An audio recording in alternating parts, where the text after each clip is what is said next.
Good evening and welcome to the Channel 9 News. I'm Drew Cook. My name is Hannah Stein. Tonight our feature story is all about poverty and safety nets, specifically welfare. A safety net is a program put into place that is meant to prevent poor, old, or vulnerable people from going below a certain poverty level.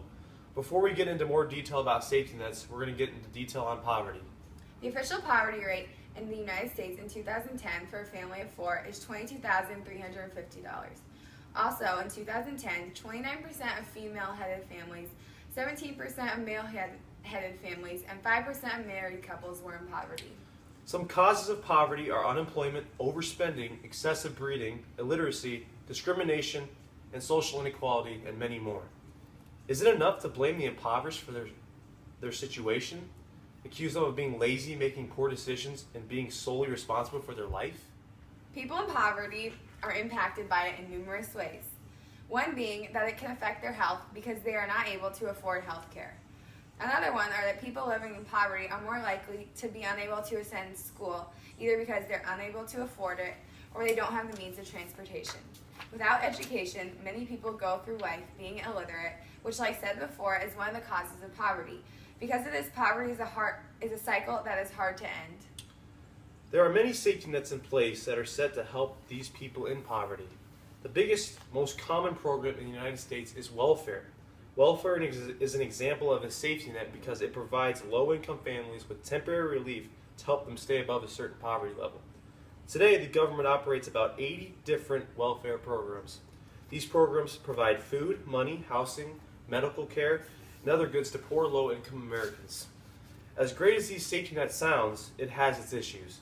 The cost of welfare is unsustainable and has poured an increasing amount of money into programs each year that fail to improve rates of self-sufficiency. Today, the U.S. spends 16 times as much on welfare as it spent in the 1960s, about 4 times the amount needed to pull every poor family out of poverty. Yet the federal poverty rate remains nearly unchanged. Welfare is now to the point where total government spending on welfare is $1 trillion annually. Under President Obama's budget projections, Americans will spend over $12 trillion on welfare over the next decade. The top 4 points for fighting poverty and reforming the welfare system include the following: account for welfare spending in the president's budget, place a cap on total welfare spending, turn welfare into a work activation program, and promote healthy marriages. Other well-known safety nets in the United States include Social Security and Medicaid. We took this story to Regina High School and interviewed local teachers on their thoughts on welfare. We're here today just to ask your opinion from the one and only Mrs. Conley. You're talking about needs programs so you're identifying a part of a population that is obviously deemed in need. You're providing them with whether it's services or goods that they cannot provide for themselves. Is the theory? I think the heart of welfare is in the right place. Mm-hmm. I think the intention of it is good. I think along the way, though, they realize that just pouring money into these systems isn't going to necessarily solve the problem, because you're right, because poverty is not decreasing. Mm-hmm. These programs were also meant to be temporary. They were meant to be a temporary help for somebody in need until they were able to get back on their feet and then do for themselves and hopefully pay it forward to somebody else in the future. But what we're finding is they get stuck in these situations where they're no longer able to even get out of that system, and then they become dependent and rely on the welfare system. Absolutely.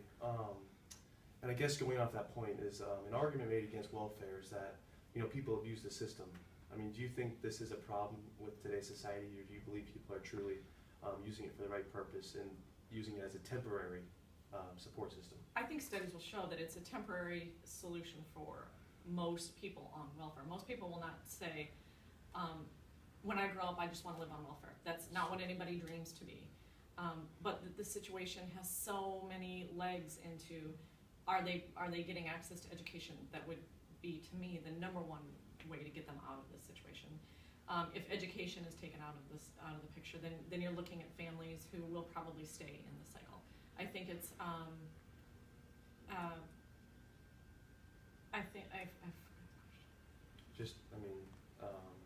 we were talking about how, do you think people abuse this system? Do Oh, people abuse? Yes. For the most part, I think most people in the welfare system are using it with the idea that it will be temporary. Yes. Okay. So yeah, thank you, Mrs. Kalman, for joining us on this Channel 9 special sit-down interview. You're welcome. Thank you for having me, Drew. With Coach DeMarco. Coach, thanks for being here. Pleasure. All right, so I'm gonna ask you a question today, and it's gonna. So here's the question: like, what's your opinion on welfare? Well, I have a different opinion on that. I think welfare is good for those people that really need it. I think we're just giving away money to people that don't need it, and I think what it does, it sets up an institution where you have people getting free money without working. People that are capable of working and finding jobs, but they feel like, well, you know what? Why should I work when I'm getting free money from the government? And that's my biggest argument, is that we're wasting millions and millions and millions of taxpayer dollars on people that refuse to work and accept the government handout. Now, there's definitely a cause for those people that really, really do need the money, and I go along with that. But when I read about millionaires and billionaires going on food stamps, there's something wrong with the system. And that's something that I can't live with. Why should I have to work and everybody else works like your parents work to pay for these people that are capable of working and just taking a free handout?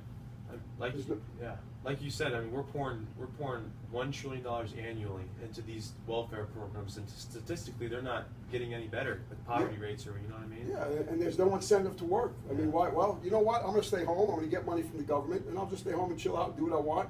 And another thing is, if you got people that are getting money, that also have side jobs, they get cash only. Like if you're a construction guy and you want to do odds and end jobs, but you're only going to take cash, you don't have to report that to Uncle Sam because Uncle Sam's not going to know. So you could be collecting welfare and then also get a side job making a few $100 a week just because you have a skill, like a construction worker or a plumber or electrician that can go out and do some things and make a few extra bucks.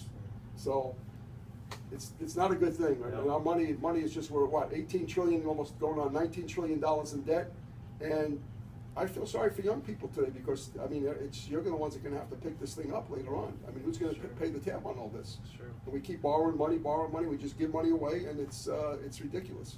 So that's my feeling on it, bud. Thank you very much, Coach. All right, you're welcome. Action. Hello and good day. I'm here with the lovely Mrs. Goldsmith here. The topic we're going to talk about today is safety nets, and a big example of a safety net is welfare. So, Mrs. Goldsmith. Yes, Drew. What is your opinion on welfare? Well, I don't have a lot of personal experience with welfare. I have known people who have been on welfare, but not very many, and I haven't gotten a lot of information about it. But it has a good intent. Obviously, it's in our best interest to try to support our neighbors, our community members as much as we can. But I think it's been taken advantage of by some people, and I think they might use it as a crutch and depend on welfare for longer periods of time than they should, and then end up not looking for other jobs or other means, and living on welfare alone isn't a great life for anybody. So I don't know a lot of information though. Thank you very much for your time. You're welcome. Yes. Awesome talking to you. So as you can see from our teachers' thoughts, like any system, safety nets such as welfare do have flaws. The constant theme with public opinion is that people abuse this system, which in some cases is true. We are pouring our tax dollars into these programs without any progress seemingly been made. However, we need safety nets. Safety nets are crucial for keeping hardworking Americans on their feet and above a certain point of poverty. Safety nets are what make America so great. It's the land of equal opportunity. In some cases, they just need to be reformed. Thanks for watching tonight. For all of us here at Channel 9 News, I'm Drew Cook. And I'm Hannah Stein. Thanks for watching, America. God bless. Stay classy.